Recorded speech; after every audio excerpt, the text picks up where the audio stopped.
We got how cops captured the Minnesota mass shooter, bro. This is a cop video, bro. And you already know the cop videos. You gotta have the good food, bro. I ain't gonna lie. Hey man, YvNgLIL live, man. If y'all watching on the YouTube channel, man, make sure y'all go ahead and tune in to the Twitch streams. I don't know what time I be streaming. It be random sometimes, but make sure y'all go ahead and hit that follow button for the Twitch, man. Come on and join in, bro. We got my mod right here, Hyfio. You feel me? Come on, man. Yeah, man. We finna get right into this, man. Join the show. Come on and join the stream at the real YvNgLIL, bro. Let's get it. Oh shoot, hold up. See, I be on 2 monitors. It be hectic.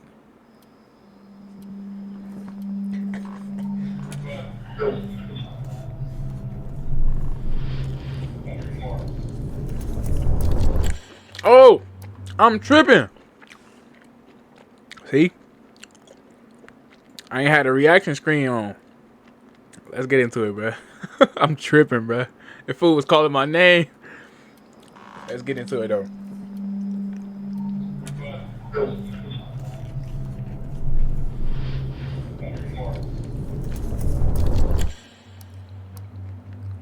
It's midnight. They caught him right there, at the lagging. Shady Oaks apartment complex.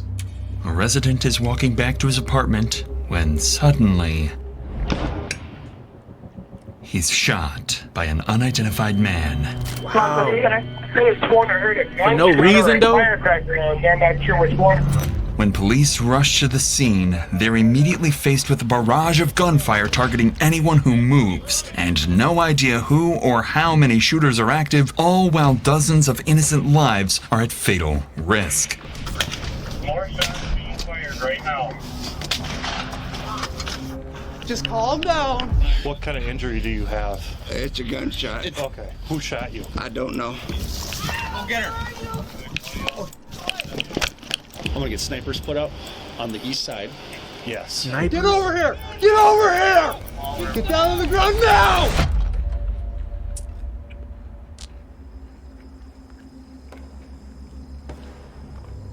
At approximately 2:17 a.m. on that Sunday night, officers receive reports of gunshots near Shady Oaks apartment complex. Minutes later, around 2:20 a.m., first responder officer Cody Needham approaches the scene to investigate. Little does he know, the gunshot reports were part of a trap set by the shooters, and he was driving straight into it.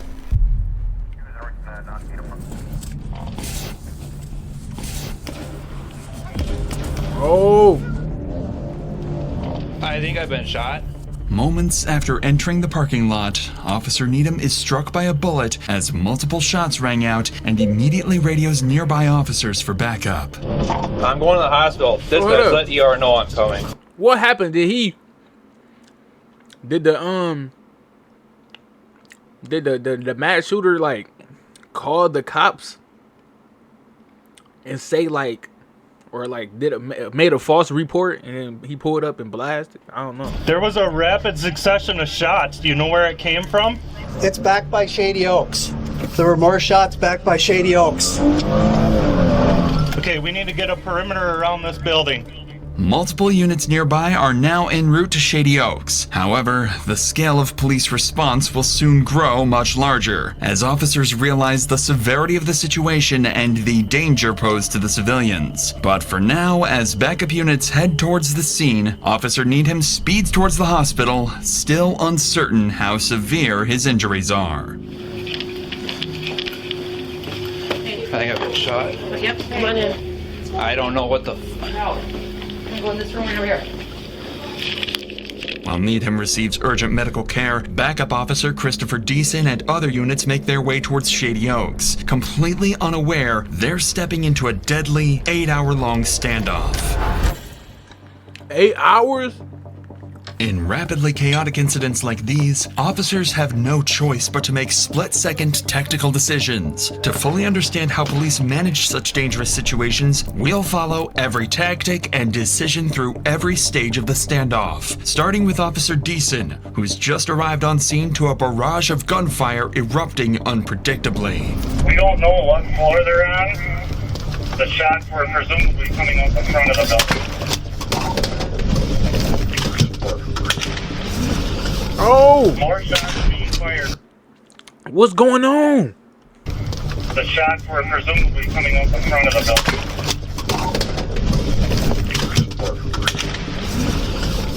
building. More shots being fired right now. Wow. Go ahead.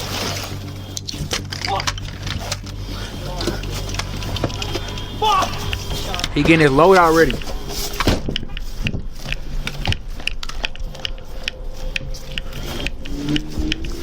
You being shot at? You okay? Just calm down. Calm down. I only have a pistol. I didn't get hit. Some phone calls. What? Is that your car? Mine over there, yeah. No. Officer Deason and other responding officers quickly take position behind a water pump house located near the parking lot on the west side of the complex. But there's a more immediate worry weighing on the officers. Many civilians remain unaware and exposed, and every gunshot could mean another innocent resident being targeted. With dozens of innocent lives at stake, Officer Rasmussen and Tim Harves arrive near Deason's location on the west side, positioning themselves nearby to help scan the area and pinpoint where the gunfire is coming from.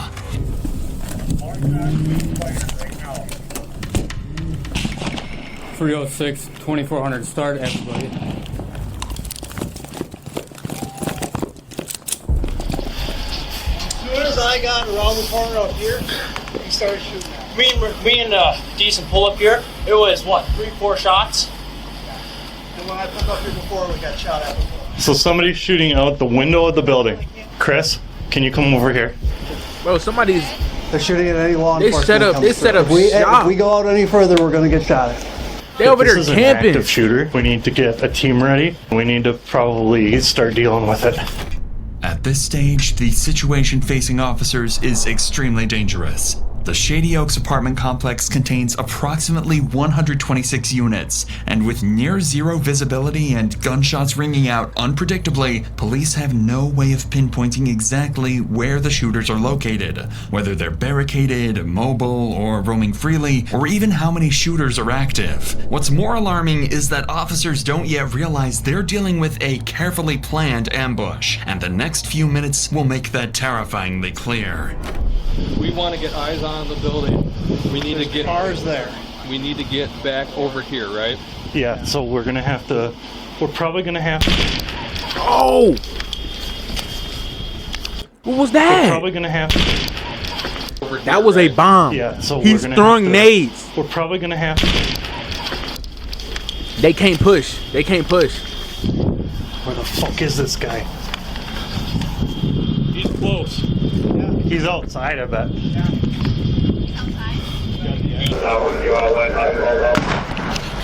Okay. He's running across! You see him?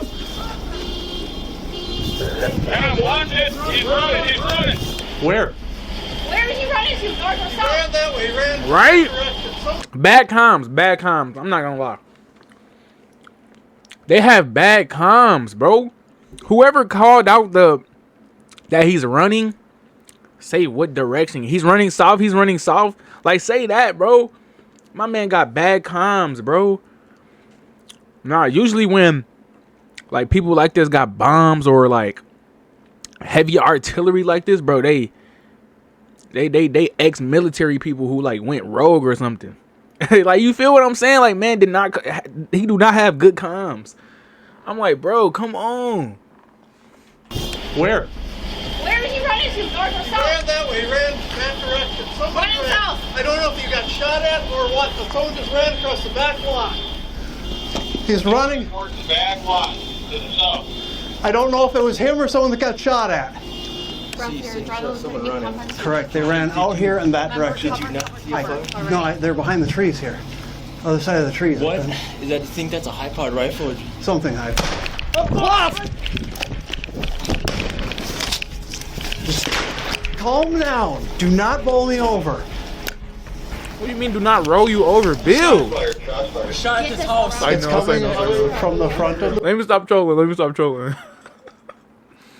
What do he mean don't roll him over though? building. It impacted the road on the little fourth. One of the shots officers just heard was aimed at a resident who stepped outside the building, completely unaware of the active threat. He was struck and immediately ran away. With danger escalating and officers still unsure how many shooters they're dealing with. How heavy is that gun? If that gunshot that we just heard hit one person, bro, that sounded like a bomb. Would he get hit with a 50 cal? That's crazy. With danger escalating and officers still unsure how many shooters they're dealing with or even where the next shot might come from, their immediate focus shifts to two critical priorities. First, identify and engage the source of the gunfire. Second, secure the perimeter and evacuate civilians inside and outside the building to prevent further casualties. However, officers still don't have a key to access the building from any side, adding a major complication to their plan. So, to move forward, Officer Deason and Harves formulate a tactical plan. One group remains in position, carefully engaging and distracting the shooters to pinpoint their exact locations and number. Meanwhile, a second group cautiously moves around the perimeter, evacuating civilians from areas exposed to gunfire. It's important to understand that incidents like these are not only traumatic for the officers working them, but they can often have the same effect on people simply watching these videos behind a screen, just like you. They gave me You ain't about to get me with the ad. On trust their help said, let's get back to the scene. Hey. The evacuation team is about to spread out and begin sweeping the west side of the perimeter. With the shooter's identities still unknown, they have to treat everyone they encounter as a potential threat. Come here. Hey, come here. You have a key fob to the building? Yes, sir. Okay. Are you okay? Yeah, motherfucker, we're shooting me. You're shooting me. I took out the sidewalk and said, oh, you're very so scared that left surprising, bro. Say to me. I heard it. I stand in my kitchen doing it. Snipe the ad on me. I had to, bro. Here, I go don't back to have your a car. phone. I think Now. it's the second floor. So you think it's the second I'm floor? pretty for sure. It's the second floor on the far side. Okay. Go back to your car. Stay in there, okay? Officer Rasmussen manages to clear this first encounter with a resident safely, but as he moves further into the parking lot, he spots someone he believes might be one of the shooters.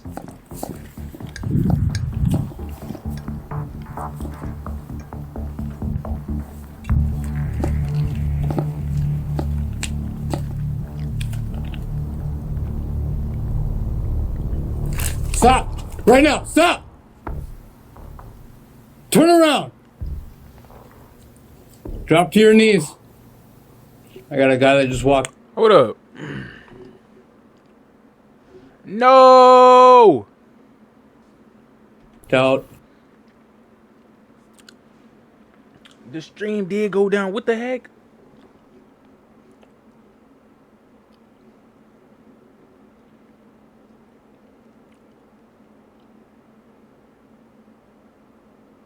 Is we back? It's back?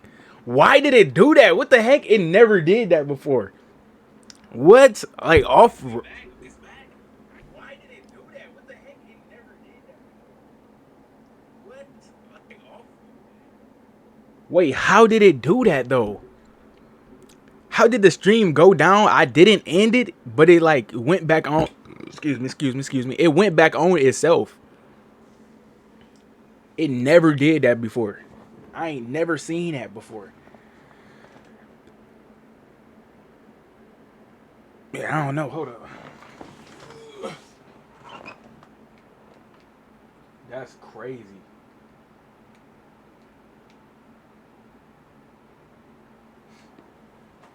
I never seen that before. We got to get back into the video though.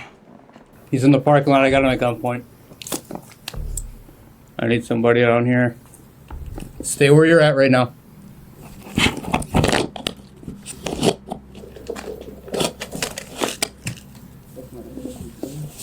Okay, we have somebody shooting from your building right now. Okay. Probably something to do with the Twitch service then. Probably. Okay. Okay, take him. Go to him. Stop. Ma'am, come here. Come here. Come here. It's police department. Come here. There's somebody shooting from your building right now. Okay. You think she's shooting, gang? She probably couldn't even hold that artillery that they towing, bro. But you gotta make sure, though. I do understand, though. I do understand. Go to that red car over there. Go. The individuals turn out to be residents, completely unaware of the danger they've just narrowly avoided. But Rasmussen's attention quickly shifts towards two more residents exiting from the back of the building, one clearly injured and struggling. Keith, you got up in the building? This way. This way.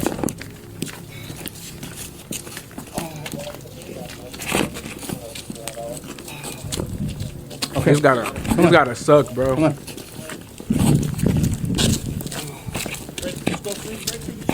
Okay, right here.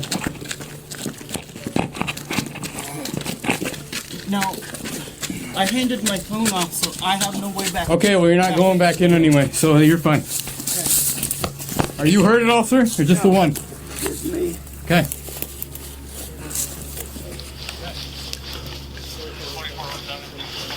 I'm right here. Okay. That light pole right there. The light pole? Okay. What kind of injury do you have?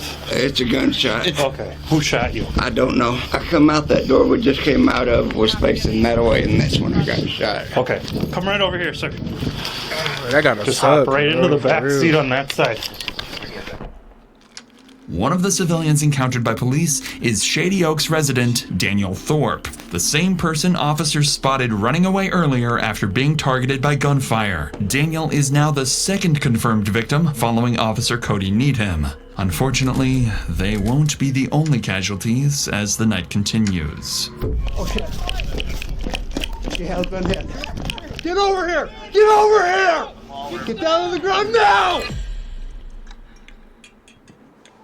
By now, multiple SWAT teams have been requested to assist with the situation, but Daniel's close call underscores just how deadly the situation remains for the countless residents both inside and outside the complex. Many of them are still going about their night, not even realizing they're in any danger. Thankfully, Officer Rasmussen gained crucial intel from the woman he encountered outside the building. According to her, the shots appeared to originate from an apartment on the front side of the building, possibly on the second floor. But most importantly, she provides the officer with a key to access the building. With dozens of innocent lives still at risk, police urgently need to devise a plan to infiltrate the building and evacuate residents before the shooters have a chance to move positions, or worse, start targeting residents door to door. If the next steps aren't executed perfectly, the consequences could be catastrophic. With this in mind, Officer Tim Harves repositions to a parking lot near Giant Wash Skyline Express just southeast of Shady Oaks to meet with command, await incoming SWAT teams, and strategize their next move. We haven't been able to get...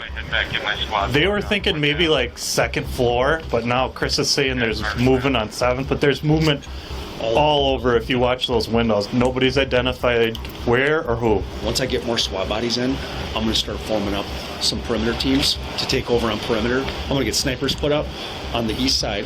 Yes, yeah. So they can kind of get all the eyes on. shots have been coming from the front of the building. By this stage, police have gained important but conflicting information about the shooters. Witnesses indicate activity on the second floor at the front of the building, yet Officer Deason's group has reported suspicious movement higher up, possibly as high as the 7th floor. With these conflicting reports, the situation remains risky and unpredictable. So, to gain some control, multi-jurisdictional SWAT teams are now en route to help secure the building's perimeter, deploy snipers, and infiltrate the complex to evacuate civilians trapped inside. In the meantime, Officer Christopher Deason and his group continue to hold a critical position at the west end, actively scanning the building to pinpoint how many shooters they were dealing with and their locations. They firing. Shots fired. Well, that was about 10 minutes. Yep.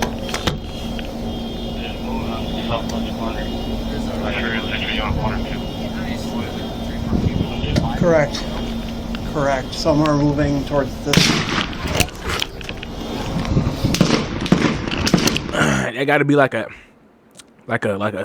semi-auto rifle or something, bro. That sounds like a M14 single shot rifle. Yeah. That did hit across the street, right across the street from me. It sounded like a bird shot.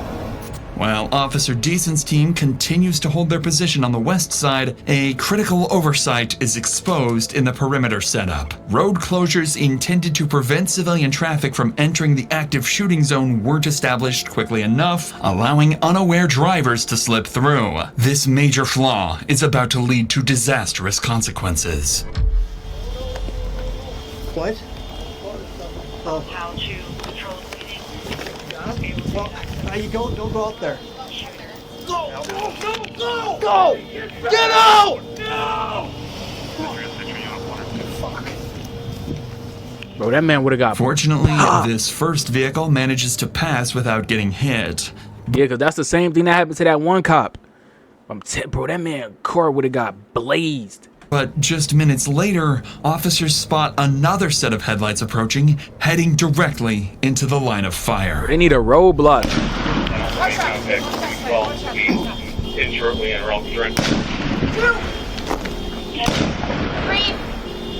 Shots fired, shots fired. That don't sound like a rifle. Like, that don't sound like no AR, bro. That sound like a sniper. Correct. That junk is loud. It's loud setting off cars, bro. That gotta be a sniper, gang. Yep. Vehicle coming northbound on 4th. Officers quickly realized the rapid succession of shots was not directed at them, but at a civilian vehicle passing by the front of Shady Oaks. After being hit, the driver continues forward, eventually stopping on the west side, still within the active firing zone, but close to where officers are positioned. That's when they hear the driver's disturbing screams. Get over here! We might have somebody that actually just got you. Okay. She has been hit. I know, come on. Let's go. Motherfucker, I should have known. Do you have a tourniquet on you? Yeah. Okay. I think it's just through and through. It's on your leg. How's my girlfriend? Yeah, we can't get up there right now. We cannot get up there right now. The injured driver was struck in the leg and is rapidly losing blood. Officers quickly apply a tourniquet to control the bleeding and stabilize him until he can be transported to the hospital. But before they can even catch their breath, another serious problem appears. Other residents and civilians continue to pass close to the active firing zone. Bro, they don't got like callers or nothing like to let them know, like, yo, shut this building down. Like, we don't need nobody outside. Like, where's the SWAT? Like, I know it take a minute for a SWAT team to pull up, but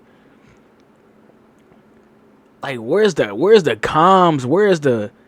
Where's everything at, bro? Y'all gotta, like, I don't know, bro. Somebody gotta go in the building and tell them, like, yo, we need this building locked down. Like, I don't know, gang. Oblivious to the lethal danger surrounding them. That's when Officer Deason spots something alarming. Someone riding on a bicycle is suddenly seen riding straight through the active firing zone, heading directly towards officers. I mean, the civilians obviously don't know where the shooting zone at, the active zone at. Get your hands up! Get over here! Get over here! Get down on the ground! But if I see cops just on a car, like, if I just see cops just, you feel me? They playing on hard difficulty, not for real. I'm like, bro, if I see cops like that, bro, I'm staying home. I'm staying inside. I don't care if I didn't eat the whole day. I don't care if I gotta go pick somebody up, bro. I can't go out. I can't go out there, bro. I'm sorry. If I see plenty of cops on a car, using their car as a shield, and they got all their guns and just pointed up, yo, you got me, bro. I'm staying home. I'm smart enough to stay home. But I don't know. I got to look at the map again, but they for sure playing on hard difficulty, bro. If the cops ain't make a move yet, they playing on hard difficulty, bro. This made me want to play Ready or Not. I gotta tap in already or not, bro. I gotta tap into that, bro. Real talk. Get down on the ground now! I am. What the fuck? We got people shooting out of that building at us. Shit. We don't know if it's you yet. No, sir. We don't know that yet. Okay. We got him prone out right here. We're checking him. I didn't hear no gunshot. Are you My kidding? mans do got You him. guys scared the fuck out of me. How do you think we feel? Well, I didn't know there was people shooting each other. Man, look like he got a blue bandana over his face. What's happening over Get there? over here. Okay, crawl. My man said he did not hear Crawl those over here. shots. Come up by the building here. He where you're had to safe. hear those. Right, They setting off okay. car alarms, We bro. just had somebody get shot out in the street from here. Everything on you? No, sir. Can you take the bags gotta off see me, this. please, so you can look at? You can search me if you take the bags off. This bag just has a hammer and some tools. Okay, it's not him, obviously. Stay down. Okay, it's obviously not him. Okay, why don't you come up here, sir? Come up by the building where you're safe. Okay, now you hear what we're dealing with?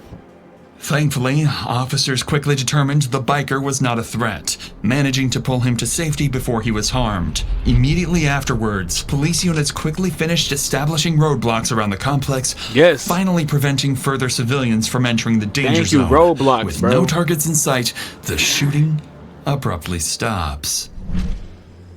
This brief pause gives officers an opportunity to reassess their positions as they wait for SWAT support, unaware of the violent escalation just hours away. Oh, at the copter though, at the heli. Do you think it's gone quiet because he just hasn't No. been able to shoot yet? Yeah, possibly. At the heli is crazy. They really playing GTA. Keep them at a staging point, Keith. We have an armored vehicle on scene here. We'll be sending over, I believe. At approximately 4 a.m., SWAT armored vehicles finally arrive on the opposite side of the building, marking a critical turning point in the operation. For the first time, officers have the tactical support they need to close in and bring the shooters into custody. Yeah, we've got 4 individuals here now. 313. We need to get them out of here. You want to jump in with him? Yeah. All right, we're coming. Thanks for coming. Yeah, I know our team's setting up too, so we'll be over here soon. Not what we expected. No shit. With SWAT teams now on scene, a sniper unit quickly moves into position on the east side of the Shady Oaks complex, That giving sniper. officers critical visibility. At the same time, entry teams on the west side prepare for their next move. It's finally time to move inside the building. Here, we'll cover you. Get up there, go one at a time, okay? I'm gonna move, right? Yep. Moving.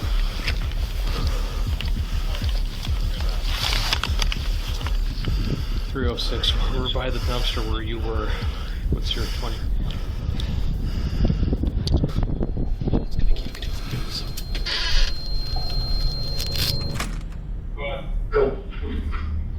Don't tell me that's him, bro. It looked like they nah, that's not him. That's not him. It can't be. They is squatted up.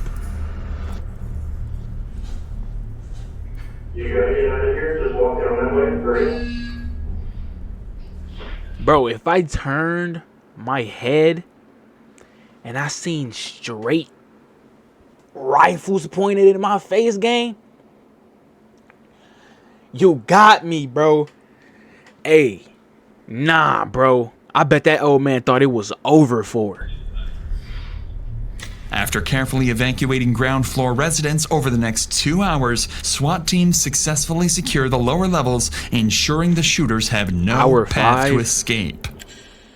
As the sun rises over Shady Oaks, police gain a critical advantage: daylight. With improved visibility, they deploy drones overhead, giving officers a clear, real-time view of the complex. As Oh, the this a drone. I thought it was a helicopter. hovers above Shady Oaks, officers notice movement on the 3rd floor. Someone barricaded near a window in apartment 303. Snipers positioned across the street quickly adjust their aim towards the apartment, while officers remain on high alert, knowing other suspects could be hidden throughout the building. Over the next hour, tensions escalate as the barricaded shooter fires and destroys a police drone monitoring his position. Dang. At around 8 a.m., negotiation teams attempt to make contact, urging the shooter to surrender peacefully. But despite repeated attempts, he refuses to respond. how many drones they got. By 10 a.m., after There we over go, 8 that armored hours truck. of standoff and with peaceful options exhausted, an armored SWAT vehicle pulls up directly into the shooter's line of sight, preparing to launch enough tear gas canisters to saturate the entire I apartment. thought they was gonna say a rocket launcher, gang. Bro, what if they got the wrong, what's the name? Moments after the gas enters the apartment, What if they had got the wrong, then he got aim on me? A drone though, gang? A drone? I'm thinking that was a helicopter. But now he got aim shooting down a drone. He is definitely in the duty, bro. He definitely in Call of Duty, bro. He playing something, bro. I don't know, but bro, what if they put the tear gas in a wrong window, bro? the barricaded suspect moves to the window. For the first time, officers see his face. It's a young man, barely out of his teens, armed and 20s. And you shooting like you an ex-military military sergeant. I don't know, bro. Shooting like you an ex-military person, bro. My mind be going blank sometimes, bro. You gotta like bear with me, gang. But dog, 20. What is it? What is this rage? ready to fire back. Following the shooter's reaction, a single, carefully aimed sniper shot shatters the apartment window, sending shards of glass directly into the shooter's forehead. Moments later, he appears from the window holding a towel to his face, clearly weakened and disoriented. A SWAT team immediately rushes to apartment 303 to apprehend the shooter. Inside, they find him wounded but cooperative, quickly placing him into custody and escorting him out of the building. Apartment 304 is also a priority. What for a sheriff did for? Double check 45 minutes in the freezing plant. Guys are good. Get some change in the left pocket. Big ass baggy pants. Check down by his feet. Nothing on his feet. Not having your 38. Buddy, can you spread your legs real quick? I have nothing. You see hands pulled up at least a little bit. Yep. Ow! Fuck. They got the shooter. That's the shooter. You want to switch out doctors? I can give you an IOU.